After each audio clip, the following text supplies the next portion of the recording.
Oke, terima kasih Bu Marni atas waktunya. Nah, ini ibu saya selama di Columbus dan nanti kalau di Indonesia juga masih lah. Ya, banyak Oke. membantu mahasiswa-mahasiswa semua level. Pokoknya keren lah. Ini Apa ibu saya. Nah, beliau ini dosen senior. Ilmunya banyak. Lulusan kampus-kampus ternama. Oh, beasiswanya keren sebelum di Amerika, pernah ke Australia, pernah ke mancanegara. Nah, Ibu Marni ngajar di prodi sastra Inggris, pendidikan bahasa Inggris atau apa? pendidikan bahasa Inggris, Mas? Oh, oke, pendidikan bahasa Inggris. Hmm. Udah berapa lama Bu Marni? Saya pertama ngajar masuk Sanata Dharma itu 2000, tahun 2000. Wow, 2000. Di SMP ya, Mas? Oke. Terus selanjutnya gimana? Terus saya habis itu kerjanya di beberapa tempat gitu ya. Jadi baru tahun 2008 itu calon dosen di Sanata Dharma. Terus sekolah itu tahun 2010 sampai 2012 itu di Australian National University di Canberra, Australia. Mhm. Terus habis itu kembali ke kampus mengajar. Terus waktu itu mau apa ya, jadi eh, kepala pusat di penerjemahan gitu. Jadi saya sibuk ngurusin terjemahan dosen-dosen gitu, untuk jurnal, artikel jurnal. Terus habis itu, sudah tua nih, belum sekolah S3. Terus cari beasiswa Fulbright, dapat deh gitu. Bareng sama Mas Angga. Keren Bu, luar biasa. Berarti saya nanya ke orang yang tepat nih. Saya cuma mau nanya-nanya pertanyaan gampang sih Bu. Waktu Oke. Ibu ngajar di kampus, kan nguji skripsi itu pastinya kan dosen senior lah pasti nguji kan ya. Mhm. Tuh, pertanyaan-pertanyaan yang biasa Ibu tanyakan atau rekan-rekan Ibu tanyakan di bidang pendidikan bahasa Inggris itu apa? Kita mulai dari bab satu lah. Itu biasanya bab satu tuh yang keluar kayaknya kayak apa gitu, Bu? Oh ya. Um, anu dulu ya Mas, kalau di bidangnya dulu ya, kalau di pendidikan bahasa Inggris itu ada 3 stream gitu ya. Jadi anak-anak mahasiswa boleh meneliti terkait dengan education, kemudian literature atau sastra, dan linguistik. Jadi ada 3 stream itu biasanya.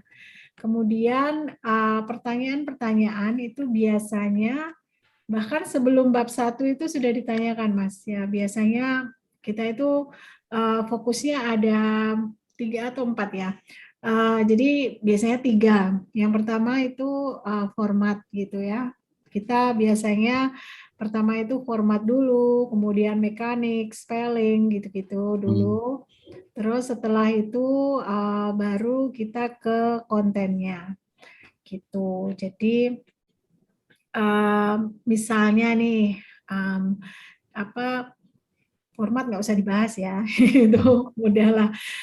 Jadi misalnya organisasi sinkron nggak tuh dari awal, dari judul, abstrak, kemudian bab 1, bab 2, bab 3, bab 4, bab 5 gitu, itu sinkron nggak gitu. Jadi kok ada coherence-nya gitu ya dari awal sampai akhir. Biasanya awal-awal itu kita nanya itu dulu.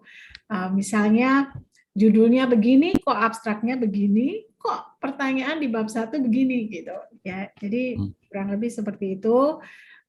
Judulnya, kemudian di abstrak itu kita memastikan mahasiswa koheren gitu ya, antara judul sampai belakang itu koheren, jangan sampai judulnya ini pertanyaannya lain gitu kan. Nah, jadi keselarasan, koherensi dari awal sampai akhir itu biasanya kami tanyakan.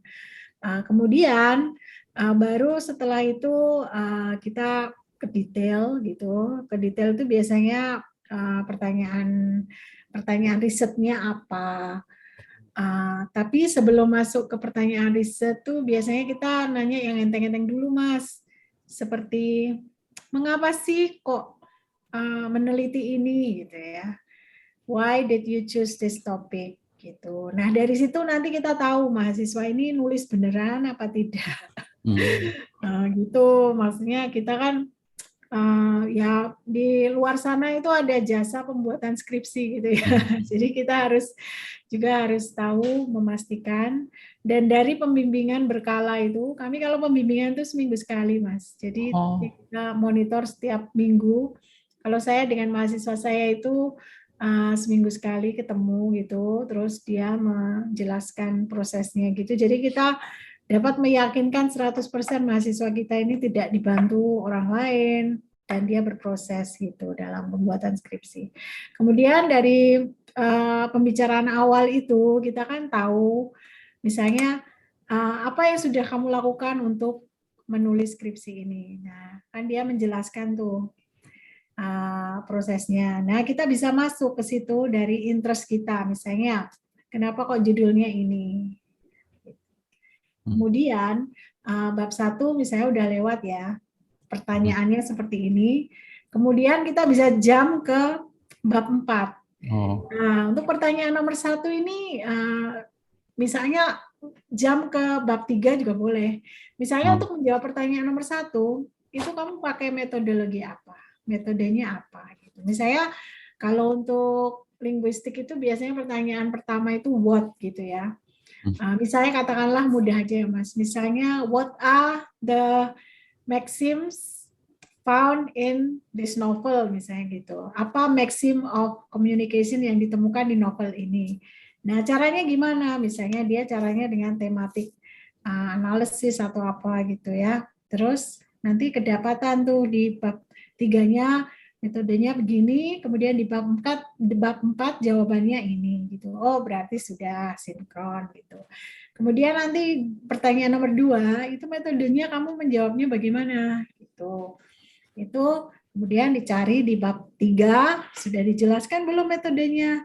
Kemudian di bab 4 sudah ketemu belum jawabannya, seperti itu. Jadi kita bisa jumping all around seperti itu. Gitu, Mas. Oh, berarti nggak harus kayak bab 1 selesai, bab 2 selesai, bab 3. Jadi kayak kalau kita tuh apa istilahnya logic of inquiry gitu ya. Jadi Iya, ada keterkaitan gitu ya. ya, Jadi Ibu biasanya periksa gitu. kayak misalnya tadi pertanyaannya apa, nyambung nggak nih sama metodenya, nyambung nggak sama hasilnya gitu ya Bu ya. Iya, betul, Oke, betul, Mas. menarik. Tadi Ibu juga bilang tentang kayak ada spelling. Maksudnya itu apa ya Bu? Oh ya, itu jadi kalau dalam bahasa Inggris itu kan ejaan itu penting ya Mas ya. Jadi ketika kita salah mengeja satu kata itu maknanya bisa berbeda. Misalnya aja kata here sama her itu kan dua hal yang berbeda ya Mas. Padahal maksudnya dia itu adalah you can found it here gitu. Tapi nulisnya you can found it her gitu kan gimana gitu. Ya sebenarnya kita sebagai ahli bahasa ya, kita udah berbicara bahasa Inggris lama itu pasti tahu, bisa mengira-ira ini pasti maksudnya here. Tetapi kan tidak semua maksudnya gini, tulisan yang baik itu adalah tulisan yang sudah dicek berkali-kali sehingga kesalahan permukaan itu surface error itu udah nggak ada gitu. Kalau misalnya masih menemukan spelling error itu kan berarti kurang teliti gitu ya. Padahal apa ya kegiatan menulis itu adalah kegiatan yang melibatkan ketelitian dan ketelitian itu dari hal kecil itu sebenarnya cerminan dari kita teliti dalam hal besar gitu. Jadi kalau kita tulisan aja kurang satu huruf, kalau ngitung duit nanti kurang 1 nol dong. Kan repot ya Mas. Bisa selisihnya banyak. Jadi sebenarnya lebih ke tujuannya itu mengajari anak untuk selalu teliti, selalu telaten dan selalu mau self edit gitu ya, mengedit diri sendiri.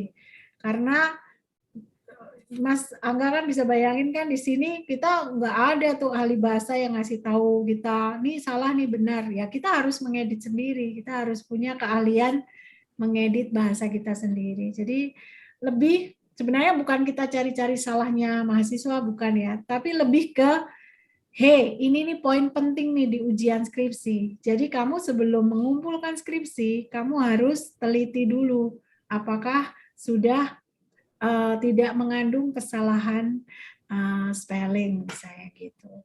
Hal kecil penting gitu. Oke. Nah, Ibu kan tadi bilang ada bab 1 bisa lengkap ke bab 3, bisa juga lompat ke bab 4.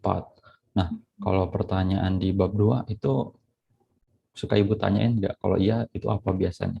Oh ya, yang biasanya yang aku tanyakan gini Mas, kan kalau misalnya kita melakukan riset itu kan harus ada dasarnya.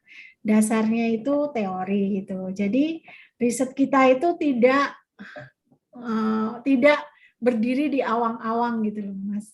Jadi untuk bisa menulis sesuatu itu kita harus berpijak pada kepala orang, pundak orang gitu ya, pundak orang yang sudah meneliti lebih dulu.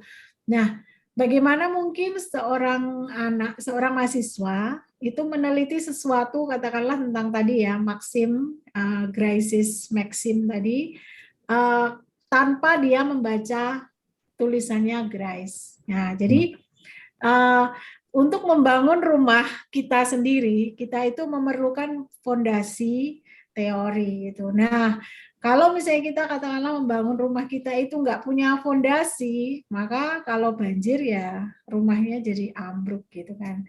Nah, maka fondasi kita itu harus kuat dan dasar dari teori kita itu yang kita gunakan itu untuk meneliti itu adalah dari orang-orang ahli-ahli yang sudah apa ya istilahnya itu emang scholars yang menulis tentang topik yang kita mau teliti itu. Misalnya ya Grice Communication apa itu namanya kok saya jadi lupa ya. Maxims of Communication gitu ya. Intinya adalah kalau kita berkomunikasi itu ada aturannya gitu. Misalnya relevan lah apa gitu. Nah, itu harus ada. Maka rumahnya mahasiswa kami itu harus kuat. Kemudian kita menanyakan teorinya apa saja. Ketika kamu menulis tentang ini, teori apa yang memperkuat rumah, fondasi rumah teoritismu itu, rumah penelitianmu itu. Terus mahasiswa biasanya menyebutkan saya pakai teori ini, Miss, teori ini gitu. Kemudian memastikan itu relevan untuk membangun rumahnya itu, dan yang tidak relevan nggak usah dimasukkan gitu. Jadi biasanya kami hanya memastikan mahasiswa itu membaca teori-teori yang diperlukan untuk membuka wawasannya tentang topik ini gitu Mas. Nah kalau intinya ya kalau relevan ya dimasukkan, kalau enggak ya ini enggak relevan kenapa dimasukin, tendang aja keluar, cari yang lebih relevan. Misalnya gitu aja, kalau bab 2 biasanya seperti itu. Oh, berarti masih nyambung kayak yang tadi ya, logic of inquiry, Iya, keselarasannya. iya Sesuai Mas. nggak sih itu teorinya buat ngejawab pertanyaan penelitiannya gitu ya, Bu ya? Iya betul. Nah, ini bab yang kalau biasanya tuh kalau di tempat saya jarang-jarang ditanyain. Kalau di tempat Ibu kayak hasil, kesimpulan, bab 5, itu suka ditanya nggak, Bu? Oh ya, biasanya itu tadi Mas, untuk mengecek koherensi itu kita melihat ya antara abstrak bab 1, 2, 3, 4, 5 itu sinkron enggak gitu. Nah, kalau misalnya enggak ya pasti kita komentari. Jadi pertanyaan nomor 5 itu biasanya ya sekedar untuk mencari apa benang merahnya udah nyambung belum itu dari awal sampai akhir gitu. Tapi bisa juga kita memfokuskan kita pada conclusion bagian bab 5 itu biasanya lebih ke implikasinya apa gitu. Jadi kayak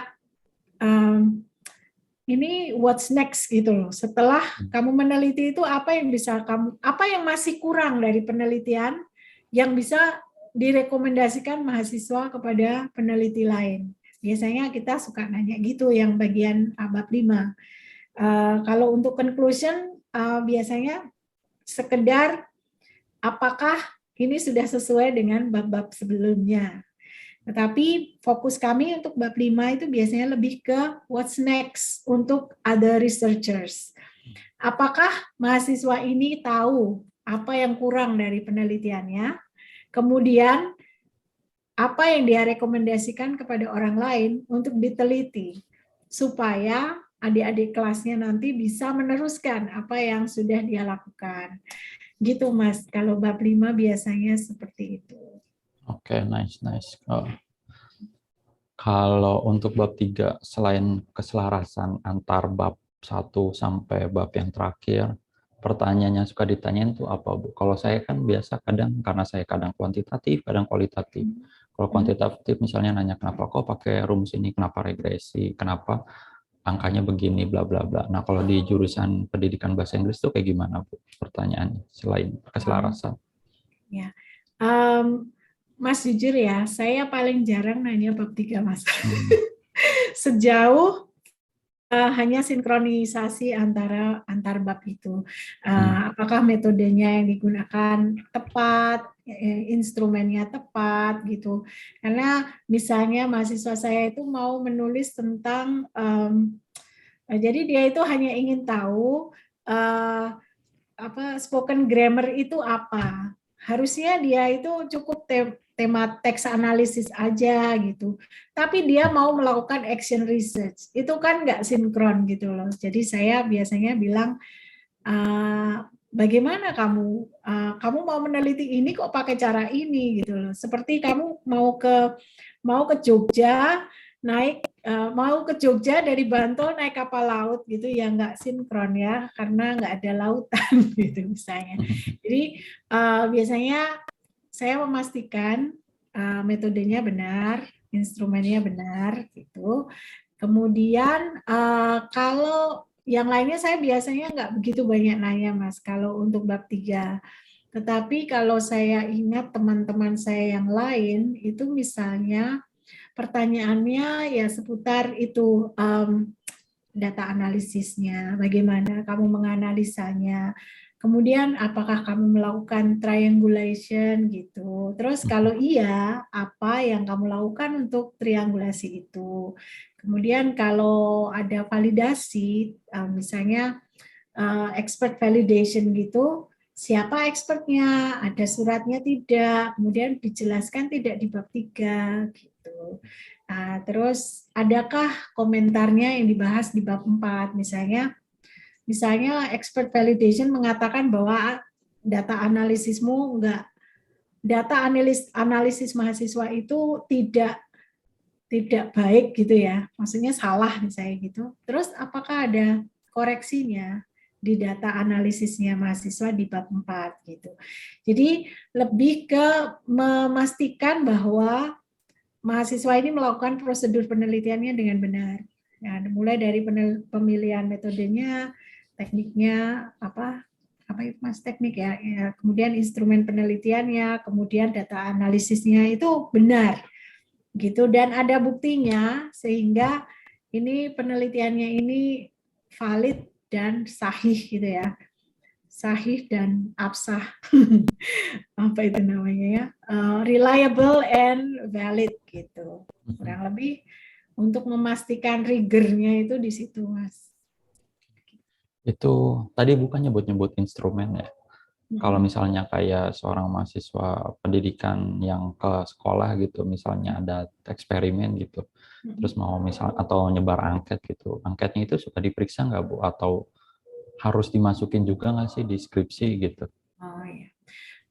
Kalau angket biasanya kami harus teliti dulu, kan ada itu Mas, ada apa namanya, survei, kuesioner, blueprint gitu ya, harus ada blueprintnya karena pertanyaan riset itu kan harus sesuai dengan research questionnya.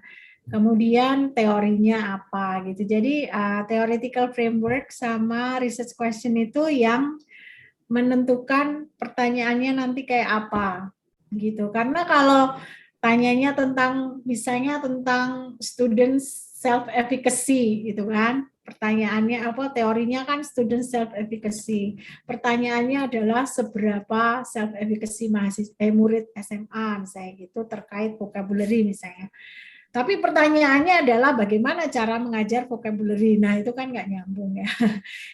Kemudian pertanyaan-pertanyaannya itu harus diharapkan mampu menjawab pertanyaan-pertanyaan itu. Jadi mahasiswa harus mengkonsultasikan. Justru malah pertanyaan riset itu agak lama. Biasanya yang mahasiswa sebelum benar-benar menyebarkan kuesioner itu yang lama adalah memastikan pertanyaan-pertanyaan di kuesioner itu nanti menjawab sudah sesuai dengan blueprintnya belum, tema-temanya apa yang mau ditanyakan kayak gitu biasanya.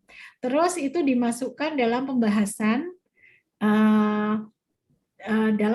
di bab 4-nya Mas. Hasilnya apa? Misalnya pertanyaannya itu jawabannya apa? Misalnya pertanyaan nomor 1 jawabannya begini, bukan jawabannya, sorry. Hasilnya begini, berapa persen yang menjawab setuju, tidak setuju, dan sebagainya misalnya. Nah, terus setelah itu datanya itu hasilnya apa itu ditaruh di appendix atau lampiran. Jadi pertanyaannya itu memang menjadi bahan diskusi gitu ya. Jadi ya seperti kita itulah pertanyaannya misalnya ada 10. Pertanyaan 1, pertanyaannya isinya begini, kemudian yang menjawab setuju berapa persen, tidak dan sebagainya seperti itu dibahas di bab 4. Karena pertanyaan riset biasanya berhubungan dengan itu jawaban dari kuesioner seperti itu. Kayak gitu, Mas.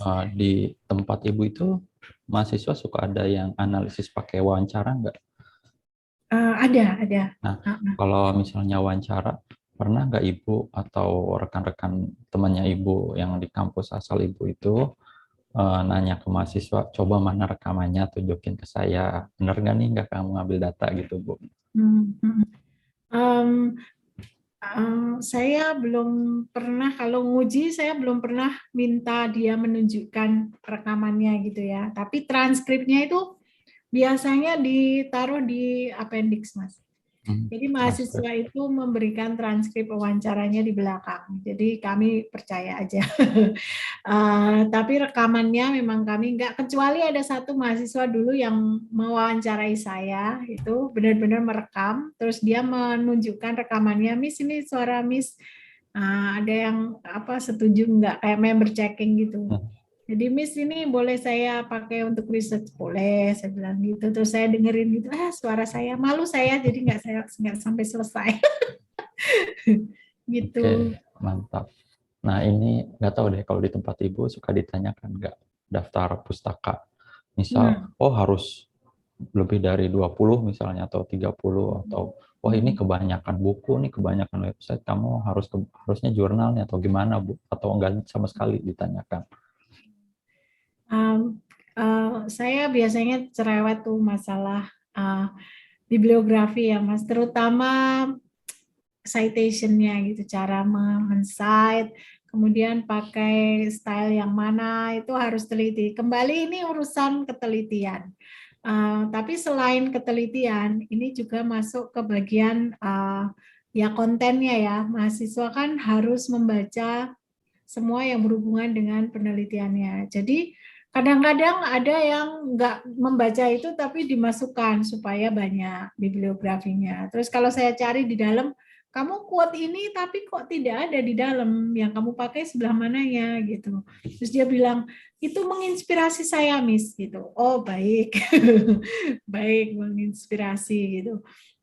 Tapi saya jelaskan ke dia kalau kamu mau quote itu ya yang benar-benar yang mahasiswa, saya jelaskan ke mahasiswa kalau mau menulis di bibliografi itu ya yang benar-benar kamu pakai relevan dengan penelitianmu, bukan hanya sekedar supaya di bagian belakang bibliografinya banyak, padahal itu nggak tahu deh relevan atau tidak gitu Mas. Oke. Nah, kayaknya udah tuh semua udah saya tanya dari ujung sampai ujung. Udah lengkap banget. Nah, terima kasih Bu Marni penjelasannya. Ya. Semoga someday saya dan teman-teman yang lain bisa jadi kayak luar biasa kayak Ibu. Mas Angga mah udah kayak gitu, udah keren.